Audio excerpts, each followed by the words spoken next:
questions, just put them in the chat box and we'll take them at the end of the session.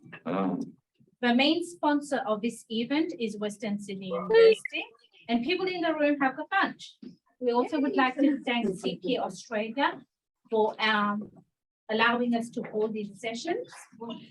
So our presenter today is Vicki, and she will be talking to clients about giving, benefits, trends, and how you can help create a more generous Australia. Vicki has over 15 years of experience in the full-purpose sector in the arts, education, and outreach. Prior to her appointment as Blueprint Implementation Lead, Vicki was the State Manager for Philanthropy Australia, New South Wales, and AC. During this time, Vicki also oversaw the National New Gen Network for Next Generation Philanthropists and Change Makers. So, thank you for your time, Vicki, and over to you now. Thank you, and thank you so much for having me. Before I start, I thought I would acknowledge that my office at home is also a playroom, so if you can see a big Lego head in the background, that's why. But it's really lovely to be speaking to all of you, so thank you for listening today. So I'm going to share my screen.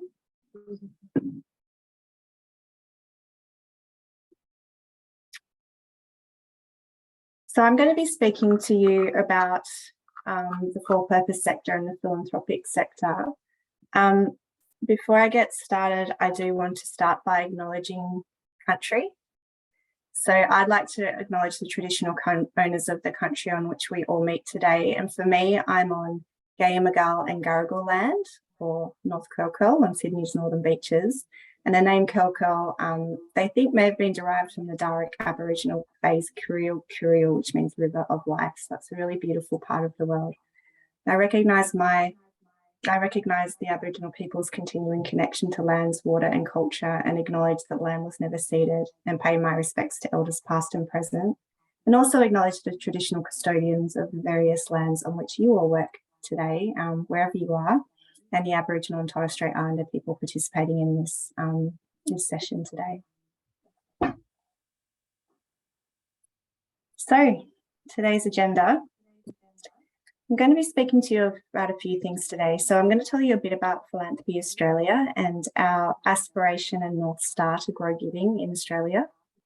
I'm also going to throw some data at you and give you some context of both philanthropy in Australia, but also the not-for-profit sector or the charity sector, and I'll refer to that kind of interchangeably. I'll go over a bit of what happened to the charity sector during the pandemic, and where they found themselves before that and where they find themselves now. And then I'll briefly touch on kind of what good philanthropy looks like. And by what good philanthropy looks like, I'm really just saying how we best support our charity sector to help people in greatest need. So that's the agenda, but this is kind of what you'll take away. I always do this in my presentation so you know what you'll come away with.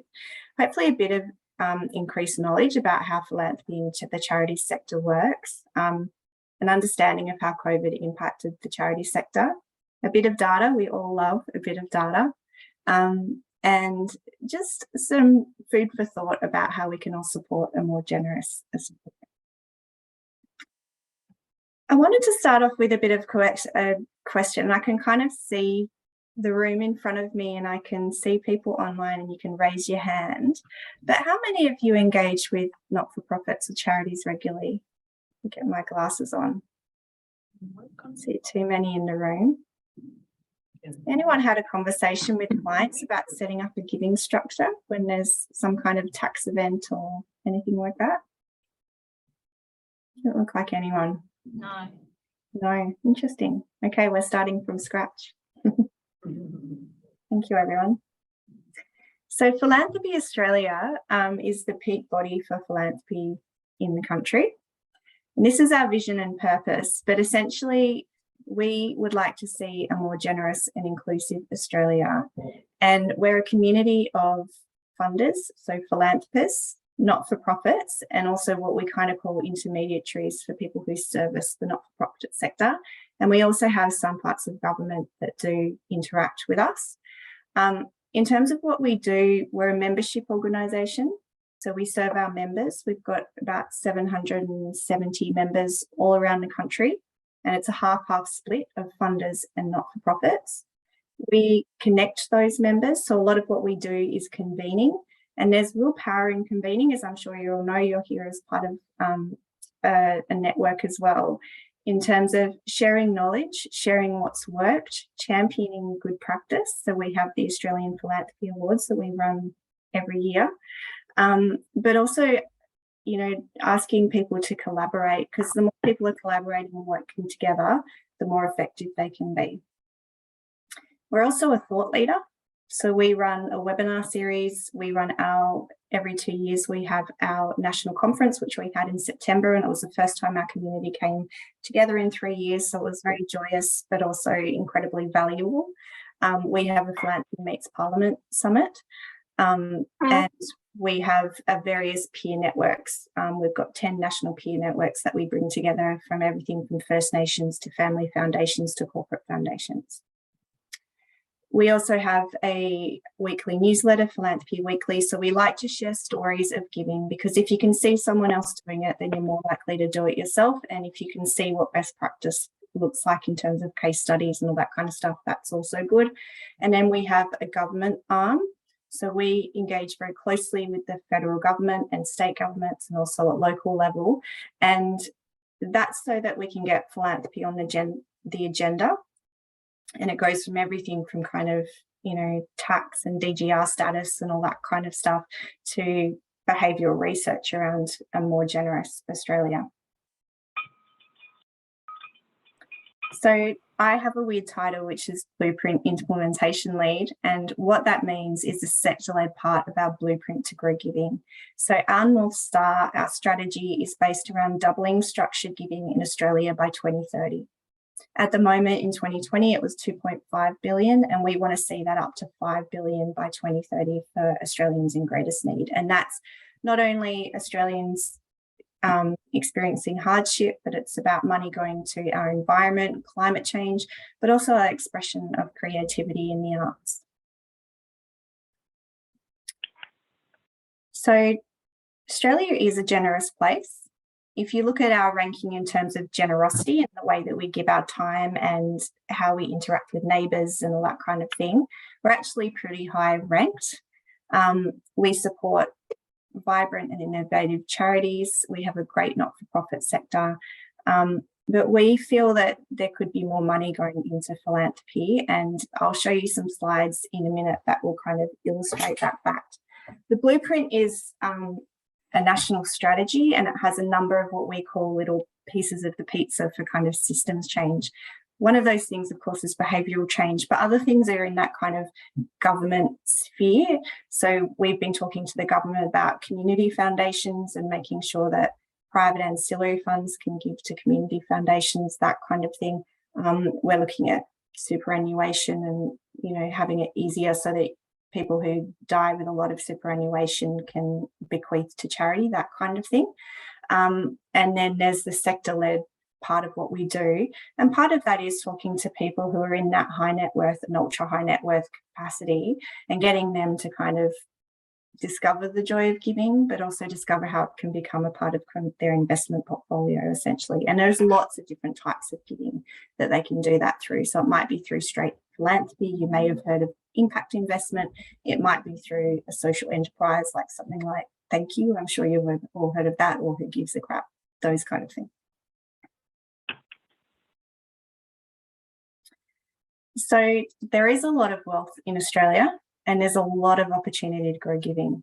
So there's a lot of large scale giving rising in Australia. That what we're finding is that while there's more money going into the system in the form of giving, there's less people who are giving that money.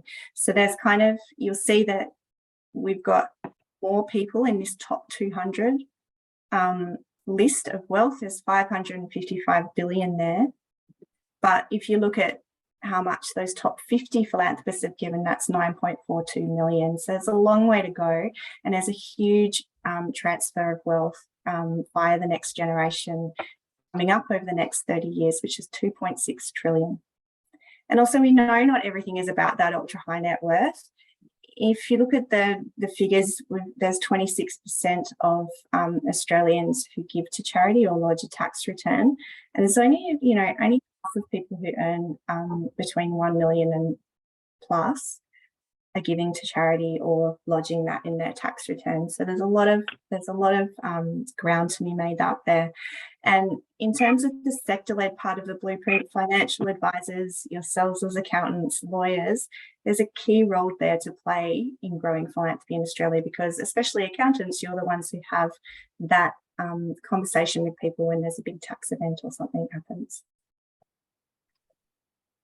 So this is the intergenerational wealth transfer. This is what's projected by 2040. So you can see where we are now at 0.55 trillion, but you can see how it's rising rapidly. So if you look at that in kind of practical terms, that can go to tax. It can just go straight to the next generation. Or wouldn't it be good if 10% of it went to people in greatest need? Wouldn't it be good if 10% went to kind of the social good? So I promised stats. Here are your stats. So total giving at the moment is 13.1 billion in Australia. So structured giving, and I just want to unpack what I mean by structured giving. So that's structured entities that are set up strategically to give. So I don't know if everyone's heard of private ancillary funds, public ancillary funds. Then of course there's charitable trusts. There's also sub-funds, and there's also collective giving. So there's lots and lots of ways that people can kind of set up structures around their giving. When people do set up a private ancillary fund, they generally want to have more than $1 million to do that. Whereas if you wanted a public ancillary fund and be part of a sub-fund, you can do that with as little as $50,000. So it's kind of an entry point for everyone. And I was just at, I don't know if you've heard of Impact 100, but I was at their granting ceremony the other day. And what happens there is that everyone gives $1,000. And if 100 people give $1,000, that's $100,000. And that's pretty transformative for a grassroots charity. So there's lots and lots of ways that people can get into giving. In terms of tax deductible giving from individuals, we've got 3.8 billion. But as I said before, only 29% of people lodge a tax deduction for a charitable gift in their tax return. So how do we stack up internationally? We're pretty low. So I mentioned we're actually a very generous country, and we are in one set of metrics, which is about how much we give our time and that kind of thing. If you look at the money on its own, and this is looking at total giving as per percentage of GDP, we're actually not doing so well for such a wealthy country. So we're only 0.181%. And if you look at New Zealand across the ditch, they're 1.84%. And that's as a result of a few things, like the way they've set up some community foundations and a few different tax conditions in New Zealand. But you can see we've got a long way to go. And even if you look at the US, of course, philanthropy is huge in the US. They're surpassing us by quite a bit. I also find it interesting to share why people give. There's lots of reasons why people give, and I'm sure people can relate to all of this. So it might be a passion, it might be something that you'll just feel really strongly about. It might be you studied ballet when you were in school. You might love music. You might feel really passionately about medical research, that kind of thing. That's a big one. Legacy is another one. It might be that you want to leave something after your life and want to be remembered from something. A lot of people have a sense of responsibility and duty. And I was listening to someone who's definitely in the ultra high net worth category the other day, and he really he kind of describes it as we know how lucky we are when we get to this point where we've done so well. We're lucky where we grew up, we're lucky who our parents were, we're lucky where we happen to be somewhere we could go to university, whatever it is, there's a lot of luck involved in that level of wealth. So a lot of people feel a lot of, a real sense of responsibility and duty. There's also community. That might be a religious community. It could be, your local community. That comes into a lot as well. As I mentioned before, it could be a liquidity event, something like that. Or circumstance, you might have someone in your family who has suffered from cancer, and therefore going forward you want to give to cancer, that kind of stuff. So it's always interesting to see why people give and how you're having those conversations with them as well. So this is our overview. We'll move a bit from philanthropy across to the charity sector. So there are 57,000 charities in Australia, so it's a lot, and it's a huge part of our economy. So 1.4 million people employed in charities. And I will also add that a lot of them are women. So I'll go to COVID in a second, but a lot of the impact on the charity sector was felt disproportionately by women because a lot of women are employed in the charity sector. So it's just really interesting just to be cognizant of that in terms of the gender balance. So we add the same value to Australia's economy as retail and construction sectors. We're an estimated 8.5% of Australia's GDP. The other thing about charities is they're usually running on the smell of an oily rag, and I'm sure we're all aware of this. We all know that charities, they're always promising a certain percentage out of the dollar that they spend on those in need. But in terms of the organisation and sustainability, we know that approximately a third of charities in 2018, so this is before the pandemic, were operating at a deficit. A lot of them don't have a surplus that they can put into a reserve. And 60% of charities would count themselves in a precarious financial position in 2018 and 2019. And a lot of the reasons for that is that a lot of the time philanthropists will come to them and they don't want to pay for their operating costs, and they just want to pay for, the cause itself. But we all know that if you don't set up an organisation right, and it doesn't have, good people, good systems, research and development, a good office, all of that kind of stuff, it's always going to affect the way that a charity operates. And we know that there's actually no correlation between a charity coming to you and saying that it's only a small percentage of the dollar and their impact, because a effective charity is an impactful charity. So I'll go into that a bit more, but we do find that they're in a really precarious position almost constantly. So if we look at the sources of income for charities, and I'm going to just temper this with the difference between a big charity and a little charity. So we can see a lot of it comes from government. So government is actually funding charities to do the work. A lot of it is also from goods and services. So if you think of Vinnie's and they've got their stores, and a lot of the time that'll be a huge source of income, or it might be, people pay for a course or whatever it is. A lot of that comes from goods and services. So you'll find that they're sustainable in kind of that way. And then it comes from donations, might be investments if they're a really big charity. And then other income is there as well. And you've got to think of the mass market as well. So it might be what their donations income is compared to like people giving them, say, a 50,000 gift versus a lot of people giving $1 over time. And just to go back to what I was saying before, it's the bigger the charity, the less reliant on philanthropy they are for their operating costs and all of that kind of stuff, because they do have a lot more coming in goods and services and government. The smaller the charity, the more they're relying on those donations from philanthropists. And they're usually the ones who are trying something new, or they're really grassroots or something like that. So there's a really different way of working across the spectrum of charities, and they're not all the same.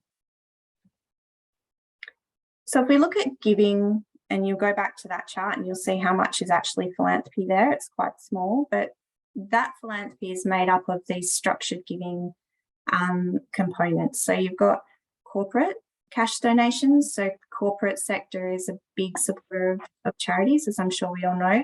Charitable trusts, bequests, they're very long term. So basically they could reap a lot of money but it's a long-term investment, obviously, because you've kind of got to wait for someone to bequeath you the money.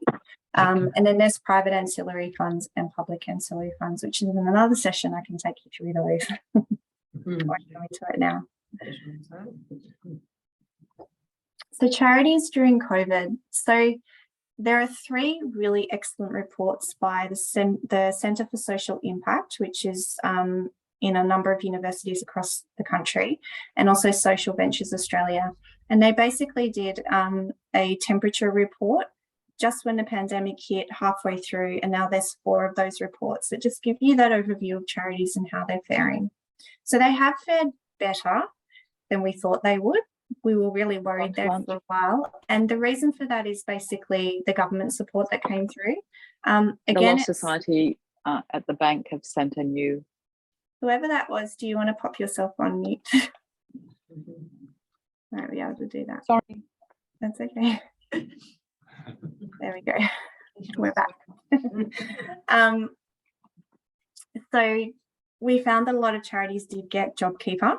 And philanthropists really stepped up. So philanthropies untied their funding, and what I mean by that is that they didn't only fund the output, they didn't only fund the program. They said, whatever you need, just let us know what you need to survive, which was really great to see. Again, we have this uneven spread, because if you're a charity that relies a lot on volunteers and you can't afford those paid members of staff, then you're not going to be getting much from JobSeeker.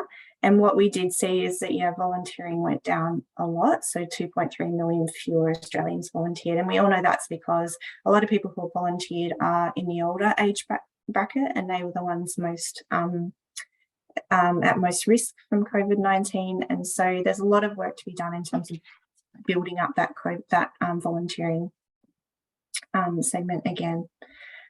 So we know that in mid-2020, a lot of people faced temporary closures or full closures, depending on kind of the service that they delivered. And more than 80% made some sort of shift towards at least partial online service delivery. And that was a real scramble for a lot of organisations. I mentioned before, a lot of people don't fund the core organisational costs, which meant that a lot of them just, weren't set up for the online delivery and the Zoom and, having to sort all of that out. So that was a really big capacity jump for charities, and a lot of people did step in to help with that.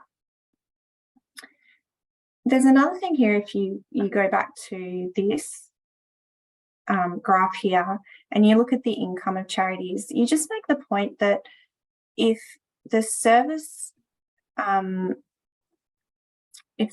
demand for a charity rises, it doesn't necessarily equate to the amount of income that they have coming in rising. It's not like a for-profit organisation where, the more they deliver, the more money they get. It's not how that happens at all. So again, we get back to why these charities are in such a precarious position, because these things just don't equate. And where, you're seeing it even more and more now as inflation rises and all that kind of thing, that charities are getting more and more demand for their services, but they're not getting more money. So there's a lot of pressure on people, a lot of stress, a lot of mental health issues in the charity sector that you're seeing, because while people do it for the passion and the purpose of it, you also need other things around that to help support you through, dealing with some really difficult members of the community as well. You have to be set up to deal with that, and money needs to go into that too.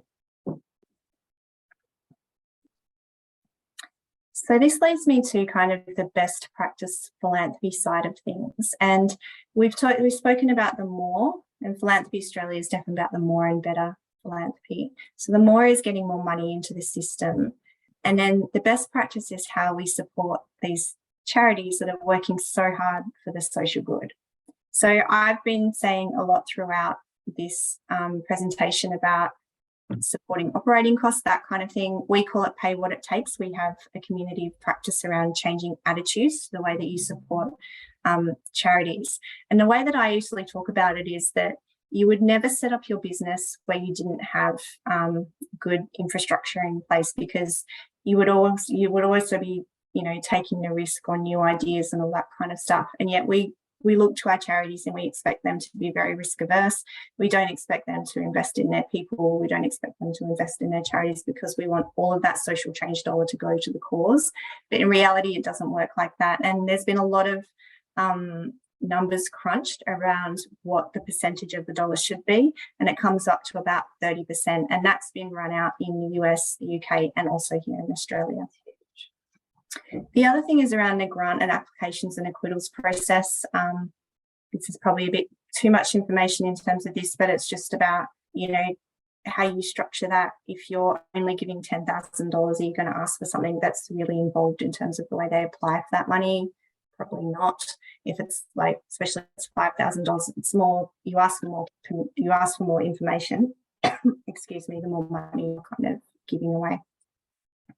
The main thing as well is trust and partnership. So we have a saying that philanthropy comes at the speed of trust, and the closer the trust, the more you can, you know, be honest with each other about success as well as failure, the better you'll see that philanthropic and relationship, and the longer you'll see it going forward as well. We also talk about philanthropy as risk capital. Again, going back to some of those graphs of having a tiny bit of the social change dollar, and we said it's about 1% of the social change dollars coming from like corporate and government, but it can be that risk capital. So you say, let's try this, and philanthropy scale, money behind it. So that happens quite a lot, especially in community-based philanthropy. There's a really good example up in Queensland called Logan Together, where a whole bunch of organisations and government has come together for a real kind of wraparound service. And it was a real experiment at first, but it's really done well. And then lastly, we look at philanthropy in terms of time, treasure, and sometimes we say ties as well, which means your network. So when you go into giving, it is about your treasure, of course. It's about how much money people give, but it is also about your time. So it might be volunteering time, anything like that, but it's also the talent that you bring.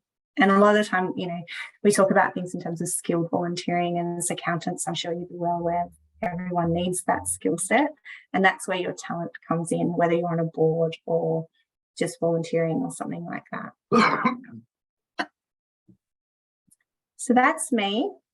I hope you found that really helpful, but I can open up to questions now and maybe stop sharing my screen. Thanks, Vicki. That was really informative. And I wonder whether we do have questions in the room, because I can't see any in the chat box at the moment. Yes, David has a question. Yes, go for it. Vicki, you mentioned that another session might be on ancillary funds. So just letting you know, yeah, that I'd be very interested in that. I tried to source a guest speaker on that topic. But yeah, if you could speak about it, I'd be interested. But that's not a question. My question is, of all the headings you had in your presentation, the one I want more information on was, you said paying what it takes. Can you elaborate on that? You used 30%, but I apologise, I didn't quite follow what it was 30% of and what's inside that 30%. Sure. So we've all heard the mantra from a charity or even a philanthropist where they say, don't worry, only 1 cent out of your social change dollar goes to administration costs. Yes. We all heard that. Yes. And this is about kind of recalibrating that belief. And it's all about the effectiveness of charities. And again, the media will pick this up and say, oh, this charity wasted all of this money and they pay their CEO too much, or whatever it might be that they choose to bring out because it's a slow news day. And what we're saying is that if you want an effective charity, you need to fund its infrastructure and the organisation to get the right pieces of the puzzle in place so that it can be effective.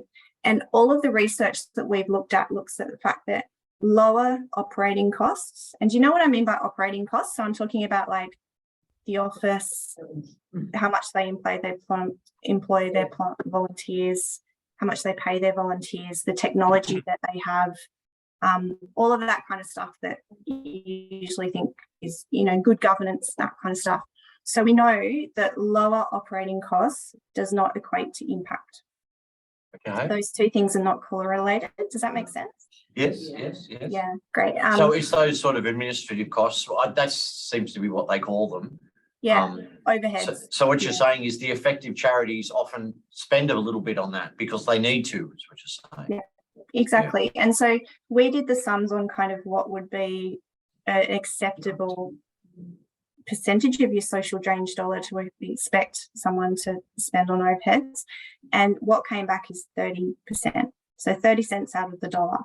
And what that would cover is the technology, the people, and all of that kind of stuff. And I would also say that, you know, again, it's highly variable, because if you have like a big organization like UNICEF, they're running on scale. So the way they spend their overhead is going to be really different. You might look at their overhead and say, well, that's huge. But actually the impact they're having is also huge. And they've got a really good person in place who is an excellent leader. And, you know, you're paying for that person. And so it's kind of like, if you're looking at it in a purely business sense and you said to the best person in the room, come and work for us, but because we're doing good for community, we're going to pay you 1/10 of what we'd pay for you at Coke. And you kind of look at how bizarre that is, right? It's kind of there's a really good talk by Dan Pallotta. He's an American kind of businessman, philanthropist. And he says that, you know, it's okay for these multi-corporates like Coke or whatever to spend billions of dollars on their marketing budget to tell you how much sugar you should have and how that's a good thing for you. But the minute a charity comes in and spends $1 million to get part of that market share to tell you to look after kids in Africa, that's not okay. And so we're looking at how bizarre that is. You're not expected to kind of invest in the social good, and it's not socially acceptable to invest in the social good, and yet it's socially acceptable for Coke to go out and spend billions of dollars on their marketing.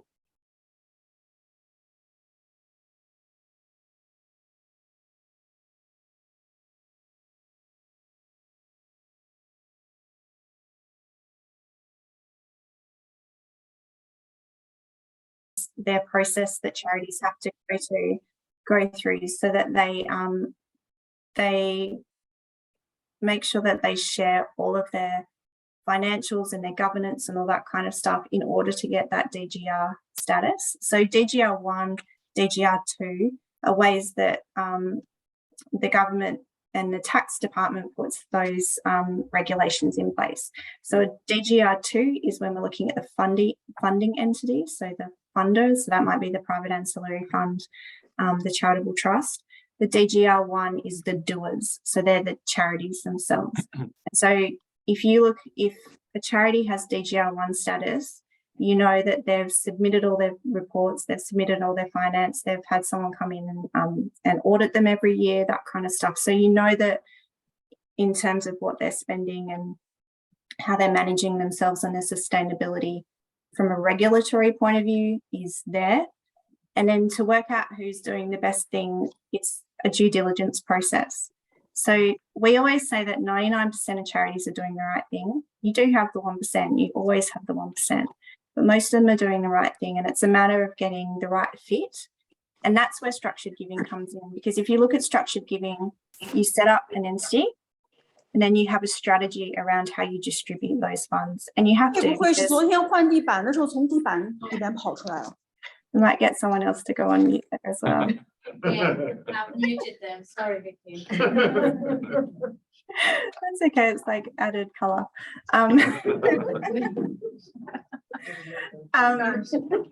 Yeah, and again, that's where Philanthropy Australia comes in, because we've got funders who've had success in funding people, and then there's probably funders who have had not much success in funding others. So they'll talk to each other, and that convening and that collaboration is really important.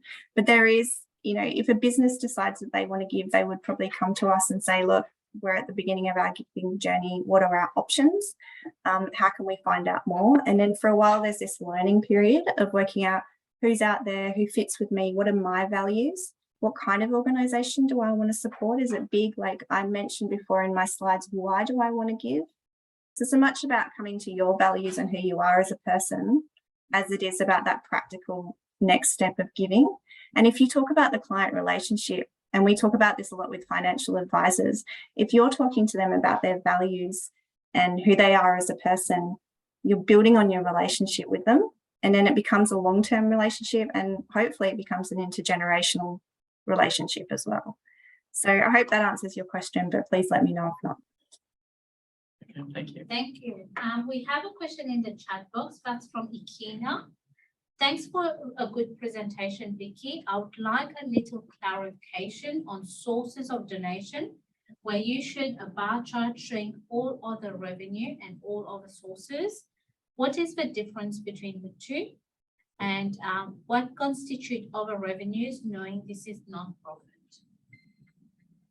So I think I've understood that as the pie chart versus the where all the income's coming from. Ikina, did you want to unmute yourself and maybe ask Vicki directly to clarify? Yep. What did you say? Hello? Did you want, yeah, Vicki needs some clarification about the question. If you could clarify, yeah. Yeah, if you can bring up the bar chart again and tell me about, If you can pull up the bar chart from your slide and that might help.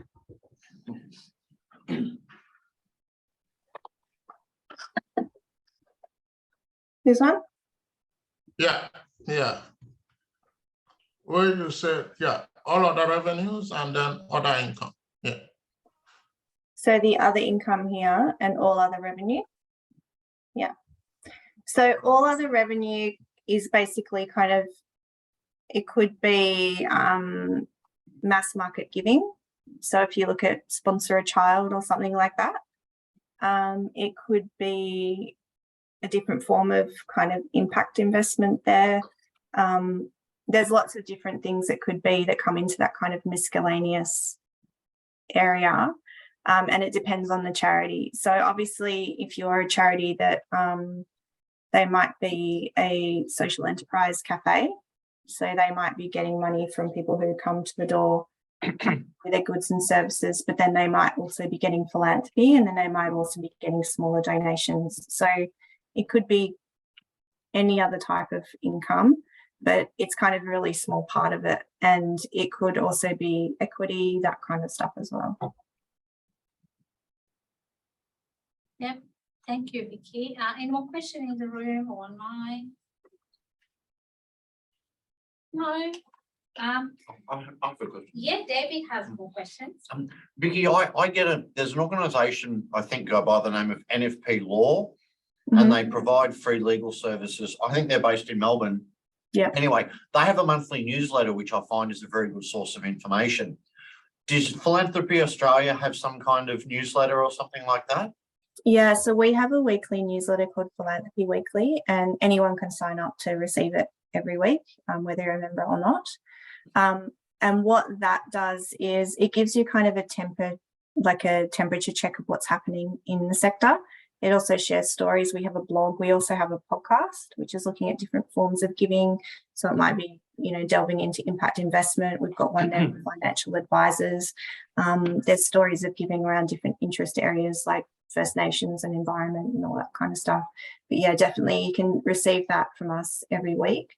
Another really good source of information about the sector is Pro Bono. Again, that's a free newsletter that you can receive. And that tends to be a lot more like general news. So it might be, what the charities minister's doing, or as well as news about social enterprise and all that kind of stuff as well. But yeah, there's been a lot, of course, around the budget lately and what's been going on there.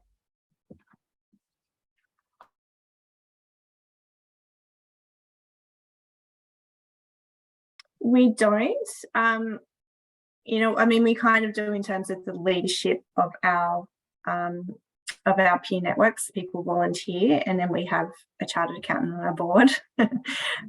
But we don't generally have a volunteer workforce, just because, we're not like a, food bank or anything like that. So, yeah. We do have someone who's raised their hand, so maybe they want to ask a question. Is it everything? Yes. Yes, thanks.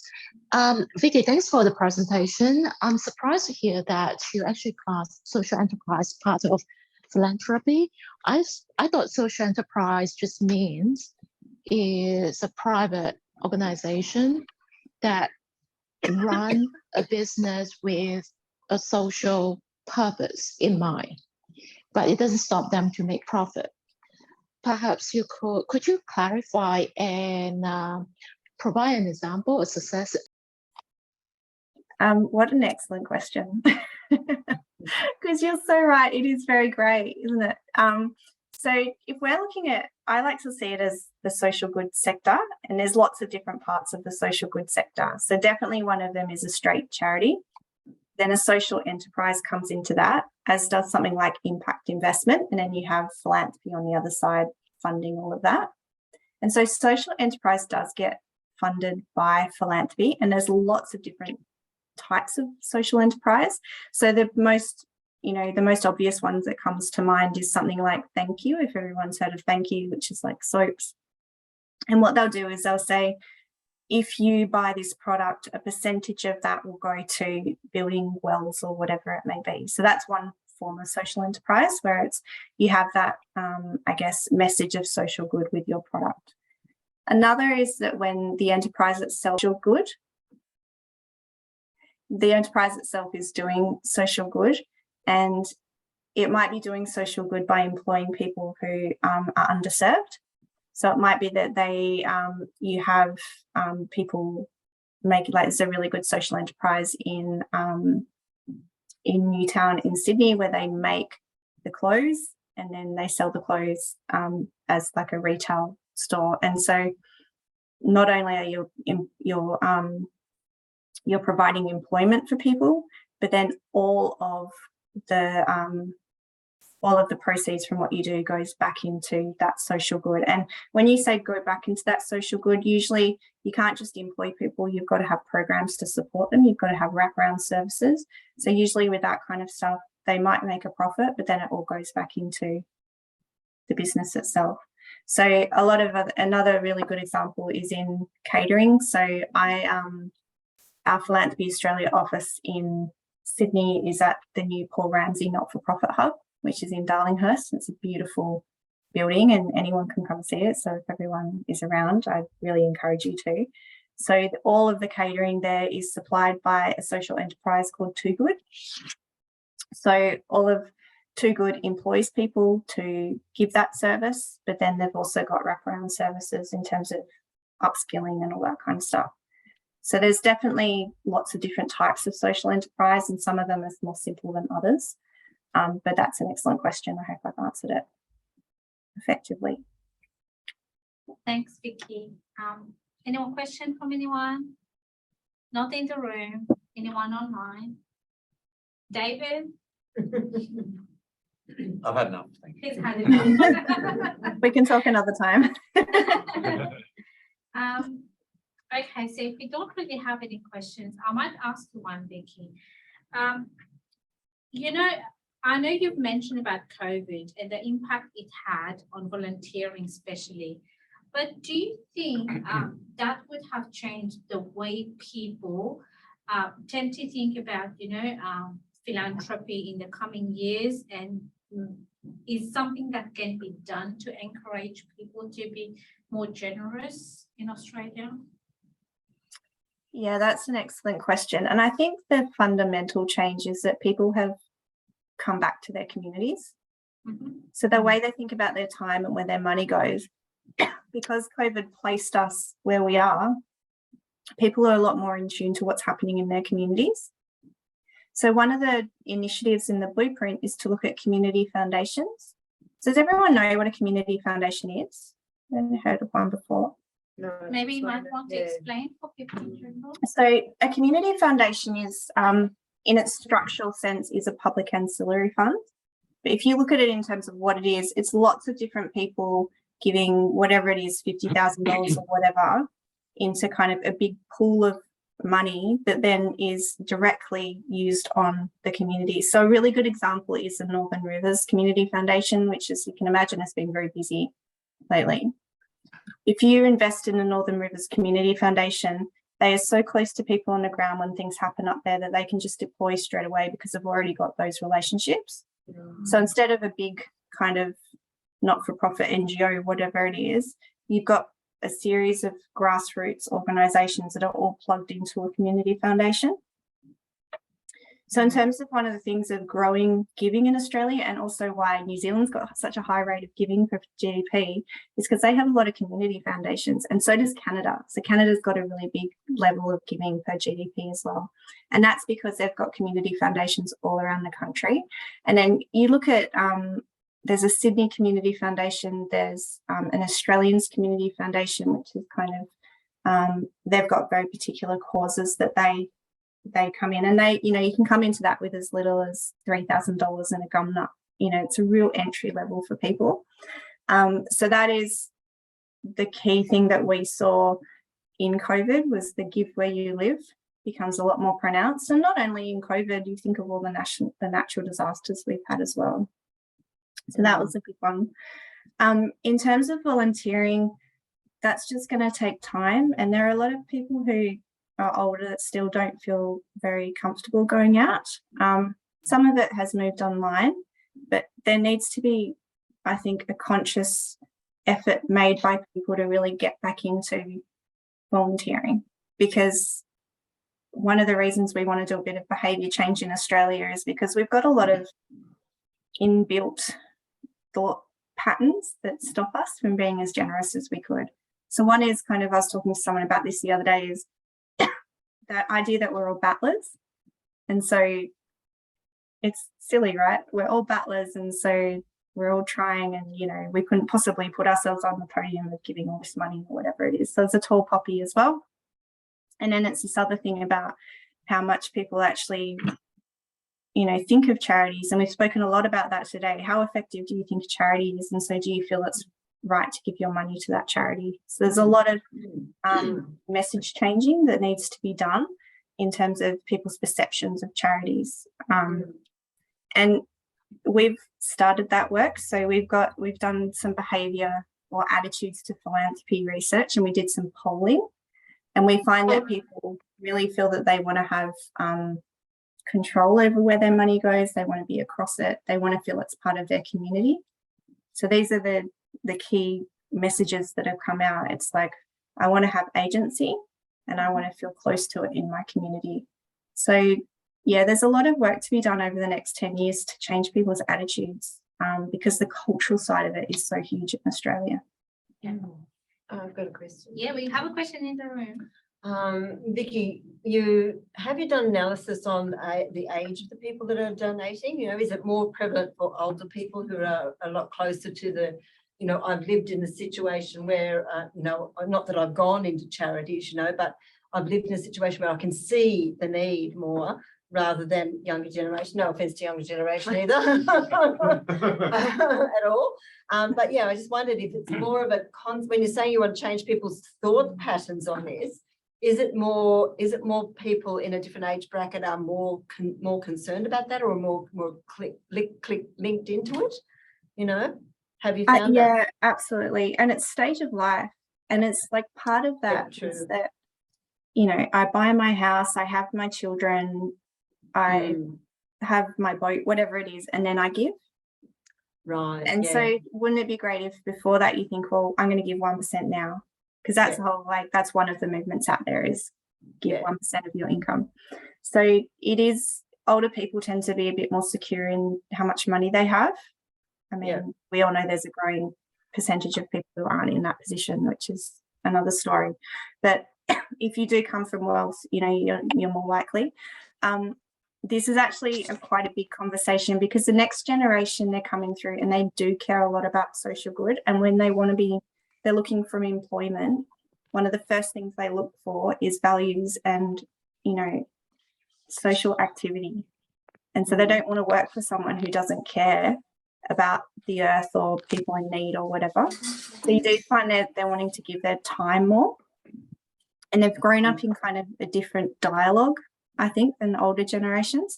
So I think they do care, and we say that the next generation cares, but Philanthropy Australia was looking after the next generation philanthropists and people who are, you know, young professionals and really care about giving. And so I'd say there's definitely a generation with a real social conscience coming through. And there's just that kind of, okay, why don't you give before you start earning the money? And there's an interesting thing that Daniel Petrie is doing. So Daniel Petrie is the founder of Airtree, and he's definitely in that ultra high net worth. And he's doing this, he's got this initiative where he's asking tech founders to set up a private ancillary fund before they see their equity. So they might have $20 million of equity sitting there, but they're still living with their parents because they haven't seen any of the money yet, but they can set up a private ancillary fund before they even see the money. So again, it's just like, when do you spend that money? And I think the other thing that's coming through that I'll just highlight is that people want to give while they live. So in the past, people would wait until they passed away and then they would bequeath money, but we're increasingly seeing, and you'll see this with Bill Gates, for example, he's not giving much to his family at all in the scheme of things. So he wants to give it all away while he lives. And a few people have done that, like Atlantic Fellowships is another idea of that. He had billions of dollars to give away, Chuck Feeney in the US, and he spent his pack down, or whatever the equivalent was in the US. So yeah, it's generational, but it's more time of life. And I think the young people, what I'm seeing is really, yeah, it's encouraging. Do we have any more questions? Yeah, I've got another one. Yes.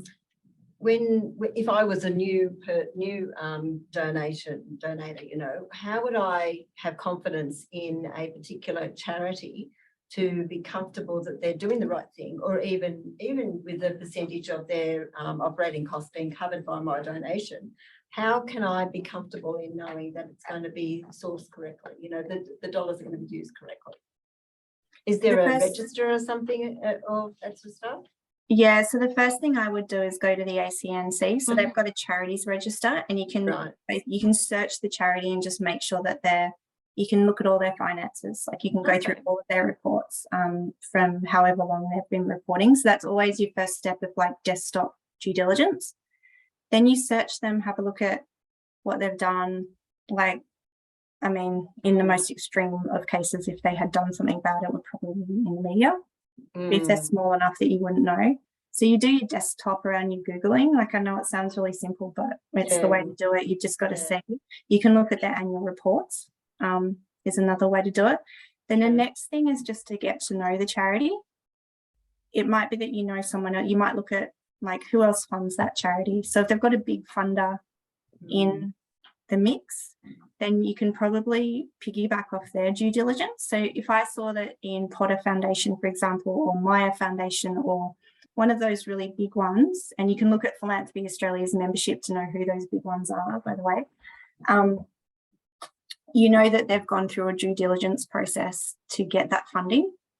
So it doesn't always have to be your due diligence that you do that. And then it might just be that you get to know the charity before you fund them. So you might volunteer for them. You might just want to talk to them. If it's an arts organisation, you might go see a performance. You know, depending on how much money you want to give. And I will just make that point that if you want to give $5,000, think about the amount of time that you're asking that charity to spend on you for $5,000. If you're giving $2 million, you know, you should be on the phone with them for quite a long time, or you should go see them and have a coffee and just get to know them. So it is really kind of incumbent on the amount of money that you're giving, and so the expectation you have on kind of essentially the service that you ask for them. But everyone has their own due diligence process, and we've got some information on our website in terms of, you can look at like the granting and then the due diligence process that you go through for the granting process. But it's just a bit of time. It just always goes back to the time spent researching and getting to know them. We have a comment by Mariam. Thank you, Vicky. Very interesting. The self-sustaining enterprise entities pay taxes, or is there exemptions or incentives to expand their commercial scope? Can you share some good social enterprise entities? Yeah, I think I don't have anything specific around that, but I can give you a general answer. And I will just say that there is a Social Enterprise Australia. So there's so many big bodies in Australia.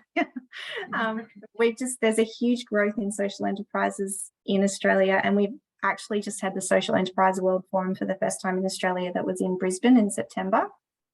So in terms of the tax, you'll find that it's the way they set up their business, and everyone's going to be a bit different. So they might have like a DGR1 part of their business that accepts philanthropic donations, because they might need that as a startup cost to then get everything ready for when they're receiving income. If they're receiving income, then they'd obviously pay GST on the income, and then they would be paying tax to whoever their employees are and all that kind of stuff. So you probably find that it's set up much the same as a regular business, because you have to go through a business plan and do all that kind of stuff. But it might just be that part of that business is set up so that it can take a DGR2 donation as a DGR1. Does that make sense? Thank you, Vicky. Being mindful of time and the fact that people in the room are on their lunch break, so we have to end this session here today. Vicky, that was an amazing presentation, and I'm sure the audience have got a lot out of it. Just to let you guys know, so this is our last discussion group for the year. The next one, I'm still talking to the next presenters. So they would be from the AASB, so the Australian Accounting Standard Boards, and they're going to talk about Tier 3 reporting. So that's going to give you plenty of time to really think about financial year. I'm hoping to have them on site, but it's all going to depend where they would be, end of February. So when I have more information, I'll let you all know. Thank you very much. And Thank you. thank you, and have a good day. Thanks. Thank you. Thank you. Thank you. Bye. Very interesting.